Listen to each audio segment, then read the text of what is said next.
apakah Pak Malani pernah mengambil mata kuliah Makos itu saya?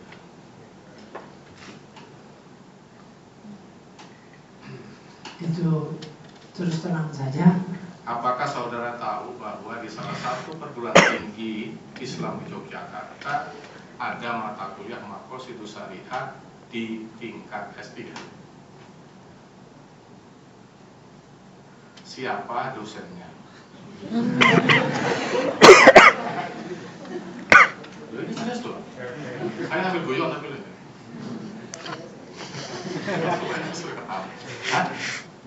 Dengan demikian, siapa orang yang paling otoritatif di Indonesia kalau berbicara tentang Makos itu syariah? Yang kelima, apakah saudara Malani pernah tahu orang ini mendapat beasiswa $45.000 Amerika dari pesawat Boeing karena menulis Makos itu syariah? Saya tahu dari buku-bukunya, Pak. Buku-bukunya rupanya dipinjamkan lebih 10 buku ke saya. Saya kira orang ini. Apakah saudara Malani tahu kalau orang ini akan diundang ke Jerman untuk mengajar Makos itu syariah sama kelas yang ada? Oh, itu pendahuluan baru guyonnya itu.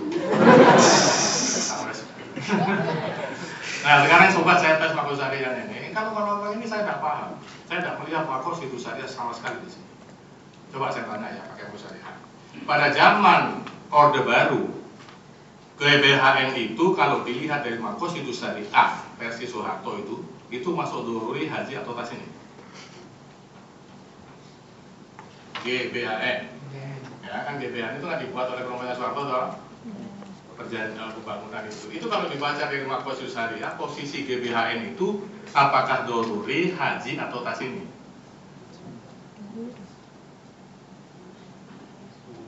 Nah, nggak bisa. Oke. Kalau saudara mengatakan perlu ada filter dalam teori Makos syariah, nama istilah itu apa? Maka saya bilang tadi ini, saya tidak melihat, apalagi dipakai untuk aplikasi. Nih saya kasih contoh misalnya, ini saya gambar itu Janti, ini sebenarnya saya sampaikan ke Mas itu Janti ya. Ini bicara ekonomi ya, gambar Janti itu. Itu lurus Janti ke bandara, kanan, ya besok ke rumah saya lah kira-kira. Nah, itu dalam teori Makos syariah ada taruh sebut tasorul imam manutun di masa tiroiyah. Dalam rangka kelancaran ekonomi karena tanggung jawab pemerintah dibuatlah jalan raya. Ya ini, yang itu. Nah, terus dibikin ke selatan. Tapi lihat ya, semakin tinggi cara produksi, maka semakin tinggi ya peradaban itu, ya kan? Di sini ada namanya subgede, namanya kereta api. Nah, sekarang di sini asu cilik. Ya, saya pakai bias bahasanya Darwin ini. Tapi saya pakai bahasa Indonesia. Ya, The Beatles sama nanti dari apa hukum itu. Ini menggok ke selatan. Apa sih hukumnya masang palang kereta api itu? Ya. Sudah ketemu toh? Ya. Tuh, sekarang setelah ini namanya revolusi industri sudah tidak terkendali, ternyata suci lebih haknya daripada segede itu. Mobil itu numpuk itu sampai, maka dibuatkan jembatan di atasnya itu. Nah itu ya, saya tanya, apa hukumnya masang pagar itu? Dari mana dalilnya itu? Dalam teori Makos syariah. Loh, pusing toh, bapak-bapak ibu toh? Hah? Gitu. Jadi ini saya mohon maaf ya, makanya saya kemana agak keberatan, tapi oke. Ya, jadi kelemahan utamanya justru ada di Makos itu syariahnya. Apalagi metodenya itu atau perspektifnya Makos itu syariah. Yang benar penguji bapak dulu, minta ada kasus kecil. Ya, karena mau dilihat itu sesuai masyarakat atau tidak itu di aplikasi, gitu loh, di aplikasi. Ya, misalnya begini, Bung Hatta ngomong kepada umat Islam, sudahlah kalian itu perlu belajar filsafat garam. Filsafat garam itu, ya jangan hanya filsafat gincu. Filsafat gincu itu tahu gincu ya, kalau baca dulu gincu sekarang listrik. Ya, itu merah menor gitu.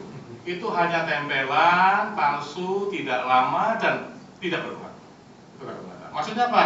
Nggak usah lah bikin negara Islam, ya, yang kalian sendiri belum paham Islam itu apa. Gitu. Nah, tapi belajarlah filsafat garam. Garam itu tidak kelihatan, tapi dia mempengaruhi totalitas masyarakat. Itu maksudnya. Nah, nanti lahirlah Islam substantif sama Islam apa satunya itu simbolik. Nah, sekarang ini kalau nggak diterapkan, Bapak apa? Bung Hatta bilang, setiap yang dilakukan oleh pemerintah Indonesia itu 90-95% kemaslahatannya kembali ke umat Islam. Walaupun dia pakai ginju Arab, dia pakai ginju Amerika, ada penting, tapi garamnya di mana letaknya? Ngerti ya sekarang maksud? Apakah pembangunan jembatan ini sesuai dengan syariat atau tidak? Kita tinggal hitung aja kalau bahasa tadi. Berapa orang sih yang pakai gitu? Ya. Makanya di dalam Quran itu ada yang tidak pernah dikutip oleh ulama ketika berbicara tentang riba. Ya. Innal hasanati bisayiat, abi sayiatil hasanati tambuha. Pahala itu berlipat, dosa itu cuma sekali, kecuali bunuh atau yang musyrik itu. Tapi ulama tidak bisa, makanya ngutuk riba terus habis energinya. Ya, padahal bikin jalan itu pahalanya jutaan kali daripada bikin masjid, Pak. Kalau kita bicara ya ekonomi atau mal di dalam maksudnya sebagai kebutuhan doruri. Gitu. Ya, ini saya karena tidak ada aplikasinya, tidak jelas begini. Ya. Jadi makro syariahnya tidak teraplikasikan. Padahal ini perspektifnya.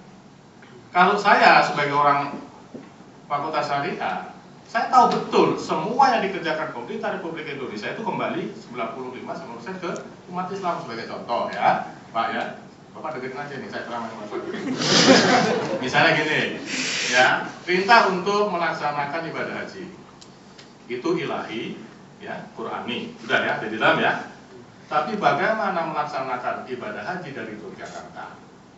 Itu keluar dalil. Bapak tidak pernah sebut yang ini nih. Al-amru bisyai' amrun biwasailihi. Perintah untuk pergi haji dari Yogyakarta sama dengan perintah untuk melaksanakan sarana-sarananya. Antara lain keluar ekonomi pesawat. Ini kumpulan exercises, ini yang disebut istitoah, ini yang dalam bahasa ekonomi mode of production. Ya.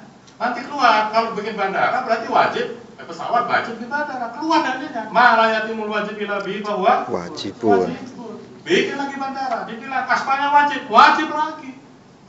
Terusin sampai kemana aja, terus semuanya wajib.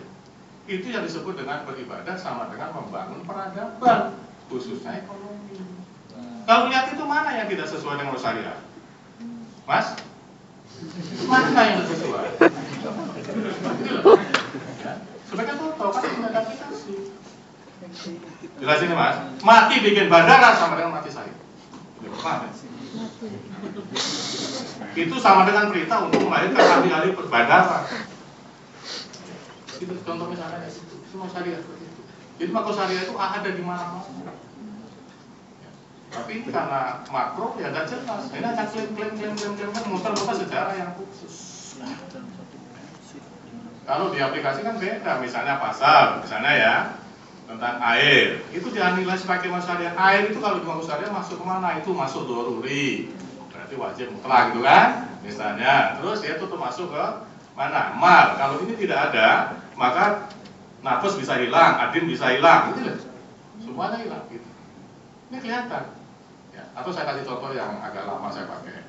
Sesama bis kota dilarang saling mendahului. Ya. Menaati ini apakah sama dengan menaati makros itu syariah atau Quran? Mari kita baca. Ya. Kalau kita ambil saling mendahului sesama bis kota itu dalam hukum aslinya apa? Al aslu bil asya al ibahah. Boleh aja. Tetapi ini ada satu dalilnya, preventif dan afirmatif action sekaligus. Pemegang otoritas al-hakim dalam hukum syariah diberi kewenangan oleh agama untuk mewajibkan barang mubah bahkan hal yang jika tidak diwajibkan bisa menimbulkan mafsadat, kerugian bahasa ekonomi, ya defisit dan sebagainya. Apa kemarin itu? Baca tanya sama polisi lalu lintas. 1 tahun itu berapa kecelakaan lalu lintas? Ya, dari 100 yang mati itu kan 96% muslim, gitu loh Pak. Nah itu baru nyawa, belum agamanya, ya kan? Belum hartanya. Misalnya Yudian tabrakan, belum. Kan istri saya jadi janda, Pak. Jadi janda itu apa? Itu kehormatannya turun lu, janda lu sekarang rasain lu. Ya, kan itu kan kata mantan-mantannya itu.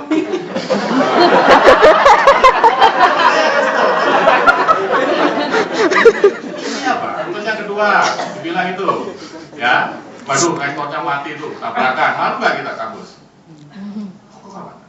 Nah, ya, tapi lihat selanjutnya, harta istri saya turun nggak, Pak? Gaji saya hanya tinggal berapa? 80% gaji pokok. Yang kalau sekarang kira-kira 3 juta. Gitu loh, pusing nggak istri saya itu? Nah, anak saya jadi hati-hati. Karena saya punya pesantren, itu kehilangan ya. Bisa numpang di pesantren. Contoh sederhana. Jadi, lah iya ini. Itu baru sesama biskota dilarang karena tujuan Makro Syariah ini justru persis ini untuk membaca yang tidak ada di dalam teks. Ya, tapi di sini lemah analisisnya itu. Analisnya itu lemah gitu loh. Jadi ini saran saya ke Pak Mahlani nanti habis ini coba perdalami lagi konsep Makro Syariah, coba pelajari juga Qawaidul Fiqhiyah itu ya, kaidah-kaidah fikih. Karena ini tidak ada sama sekali, itu nonsens. Jadi itu dulu dipakai oleh ulama ketika mengalami kebuntuan. Ya, jadi gini misalnya saya mau sedikit. Ini misalnya ya, umat Islam itu kan selalu mengatakan Quran itu sama hadis tok itu loh. Nah, contohnya Muhammadiyah kembali kepada Quran dan hadis sahih. Kurang apa itu? Itu kan berarti kalau dalam bahasa usul fikih berarti anti uruf. Ya. Nah ini, uruf itu bagi saya peradaban, termasuk undang-undang dasar uruf ya semua itu. Nah terus sekarang, misalnya setelah ya 82 tahun kemudian, yaitu tahun 94, Muhammadiyah merubah kembali kepada Al-Quran dan Sunnah Makbulah. Iki apa tuh? Itu bahasa fikihnya ini uruf. Itu loh Pak. Hah? Paham tidak? Ya. Jadi nas tidak bisa diwujudkan kurang mengadis, tidak bisa diwujudkan tanpa melibatkan uruf. Di situ peran teori Makro Syariah untuk menghubungkan antara ya nas itu dengan realita. Yang dari itu bahasa lainnya uruf itu.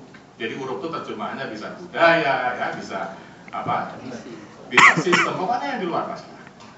Nah, cuma umat Islamnya dulu kan masih bodoh-bodoh. Ngertinya cuma halal haram. Jadi ketemu urufnya halal lah.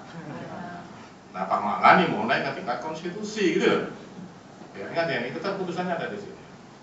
Kalau saya banyak sesuai dengan Makro Syariah. Kalau saya tidak ada soal.